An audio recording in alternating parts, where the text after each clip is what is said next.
Disney हर minute 80 lakh रुपए कमाता है। इसके पास Marvel, cartoons, OTT, Disney park सबके राइट्स हैं। डिज्नी पूरे वर्ल्ड का सबसे अमीर कंपनी है। बट इवेंचुअली की शुरुआत एक ऐसे लड़के से हुई थी जो एक बेहद गरीब परिवार में पैदा हुआ था कि उसके पिता एक फार्मर थे और माता एक हाउसवाइफ थी। परिवार की माली हालत इतनी खराब थी कि उनके पिता को कई बार सफर करना पड़ता था उनके बेसिक नीड्स को कंप्लीट करने के लिए। इन सब फाइनेंशियल सिचुएशन के बाद इस गरीबी से निकलने का बस एक ही रास्ता था कि वॉल्ट डिज्नी बड़े होकर एक अच्छी जॉब कर ले। बट वॉल्ट डिज्नी को तो किसी और ही चीज में इंटरेस्ट था। जब वो मात्र 12 साल के थे तब उन्होंने विंसर मैकेज गर्टी द डायनासोर नाम की एक मूवी देखी। उसमें डायनासोर की एनिमेशन उन्हें इतनी फैसिनेटिंग लगी कि वो इस मूवी को मल्टीपल टाइम्स देख लिए। जिसके बाद वॉल्ट डिज्नी स्केच बुक्स पर कई सारे जानवरों एंड सिनेरियोज के इमेजेस बनाया करते थे। वो इस मूवी से इतने प्रभावित हो गए थे कि अब उन्होंने सोच लिया था कि वो भी एक दिन ऐसी ही एनिमेटेड मूवी बनाएंगे। इस वीडियो पर रिसर्च करने में 5 दिन से ज्यादा का समय गया है, तो मेक श्योर कि आप लाइक करें इस वीडियो को, बिकॉज उससे ही हमें मोटिवेशन मिलता है ऐसे और वीडियो बनाने का।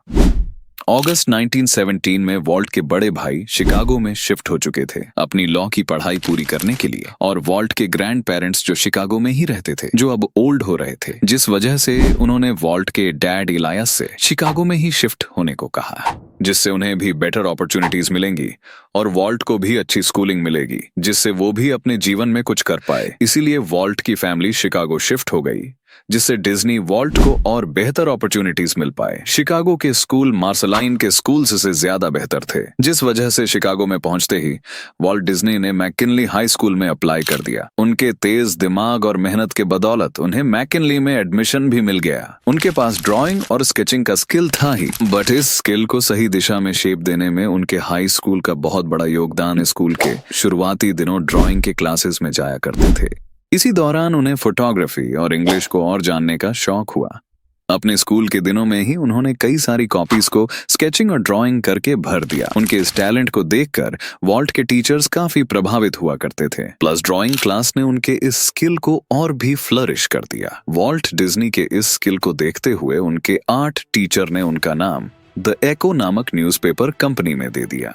एक दिन जब वॉल्ट अपने स्कूल के डेस्क पर बैठे हुए थे, तभी एक लड़का उन्हें आकर बताता है कि उनका सिलेक्शन द एको नाम की एक न्यूज़पेपर एजेंसी में हो गया है, जहां उन्हें खबरों के लिए इलस्ट्रेशन और इमेजेस बनानी है। इस बात को सुनकर तो मानो वॉल्ट काफी ज्यादा खुश हो गए। अब से वॉल्ट का रोज का काम यही था, वो रोज स्कूल जाते, जहां वो द एको के लिए इलस्ट्रेशंस बनाते और घर आ जाते।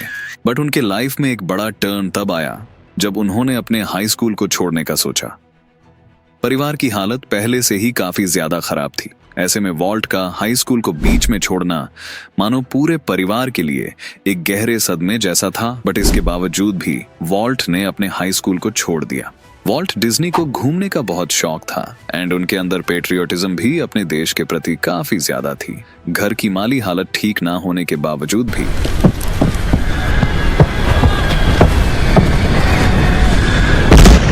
जब वर्ल्ड वॉर 1 के टाइम पर जितने भी सोल्जर्स जख्मी हो जा रहे थे, तब उन्हें जल्दी से जल्दी हॉस्पिटलाइज करने के लिए एक रेड क्रॉस एम्बुलेंस चलाया जा रहा था। इस काम को देखकर वॉल्ट के अंदर का पेट्रियटिज्म जग गया और उन्होंने अपनी हाई स्कूल की पढ़ाई बीच में ही छोड़कर अपनी सेवा देश को देने का सोचा।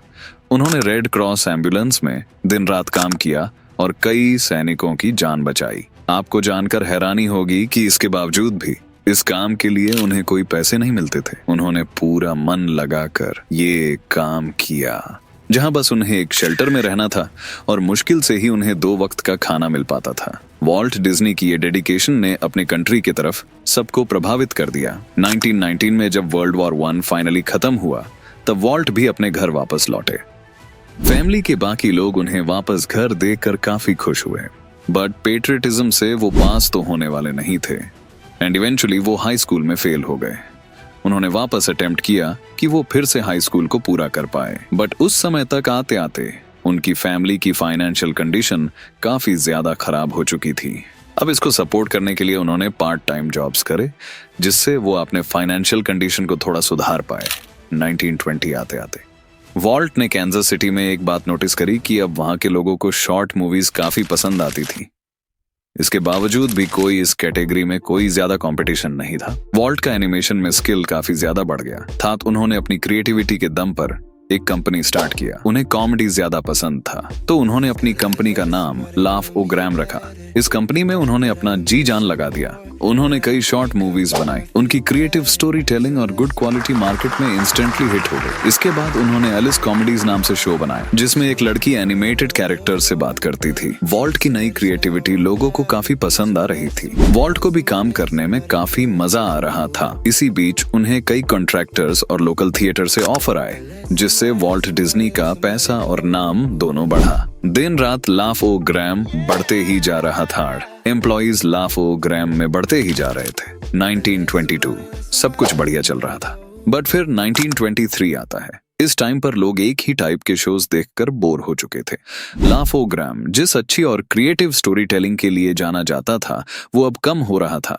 इसीलिए लोगों ने भी इंटरेस्ट लेना बंद कर दिया। कॉन्ट्रैक्टर्स ने अब कॉन्ट्रैक्ट देना बंद कर दिया। लोकल थिएटर्स ने भी वॉल्ट के कार्टून्स को स्क्रीनिंग करने से मना कर दिया, जिस वजह से वॉल्ट डिज्नी के ऊपर प्रेशर बढ़ने लगा। वॉल्ट डिज्नी खुद अपने बनाई कंपनी को टूटते हुए देख रहे थे।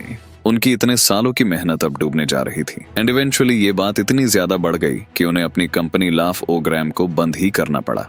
वॉल्ट अब पूरी तरीके से टूट चुके थे। उनकी सालों की मेहनत अब डूब चुकी थी। वो अब वापस वहीं आ चुके थे जहां से उन्होंने शुरुआत करी थी।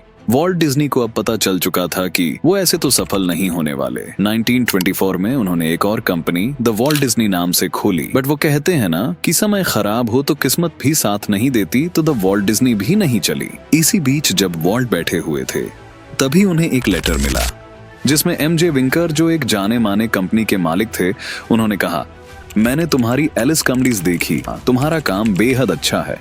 तुम्हारे काम से मैं काफी प्रभावित हूँ, इसीलिए मैं तुमको न्यूयॉर्क में मेरे यहाँ काम करने का इनविटेशन देता हूँ।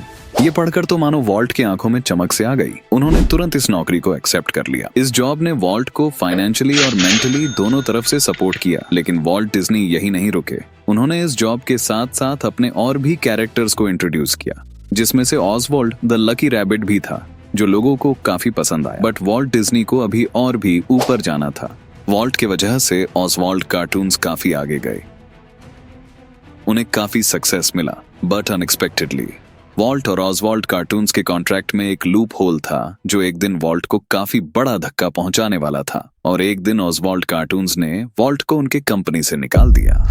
एक बार फिर वॉल्ट डिज्नी स्क्रैच पर थे, क्योंकि कॉन्ट्रैक्ट के वजह से वॉल्ट के बनाए सारे कैरेक्टर्स अब ऑसवाल्ड कार्टून्स के हो चुके थे। बट वॉल्ट एक फास्ट लर्नर थे। ऑसवाल्ड कार्टून्स में उन्होंने समझा कि कैसे एक कंपनी को सस्टेन किया जा सकता है। अब बारी थी कुछ खुद का शुरू करने की। उन्होंने वापस से अपना दिन रात एक कर दिया। वो वापस से अपने एक नए कैरेक्टर को बनाने में लग गए। उन्होंने कई दिन और रात बिना सोए बिताए। कई बार तो वो बिना कुछ खाए पिए कई दिन रह जाते थे। ऐसे ही हफ्तों तक मेहनत करने के बाद उन्होंने एक कैरेक्टर को बनाया। 1928 तक कई लोग जुट चुके थे वॉल्ट के बनाए कैरेक्टर को देखने के लिए। स्टीम बोट विली ने फाइनली इस कैरेक्टर को पूरे दुनिया से इंट्रोड्यूस कराया, जिसका नाम था Mickey mouse. Mickey mouse launch होते ही इंस्टेंटली सक्सेसफुल हो गया मार्केट में, और इसने officially the Walt Disney studio को रिवाइव कर लिया। इसके बाद द वॉल्ट डिज्नी स्टूडियो का नेम चेंज करके द डिज्नी कंपनी कर दिया गया। इसके बाद द वॉल्ट डिज्नी को पीछे मुड़कर देखने की कोई जरूरत नहीं पड़ी। सब्सक्राइब करें, क्योंकि हम ऐसे ही वीडियोस लाते रहते हैं।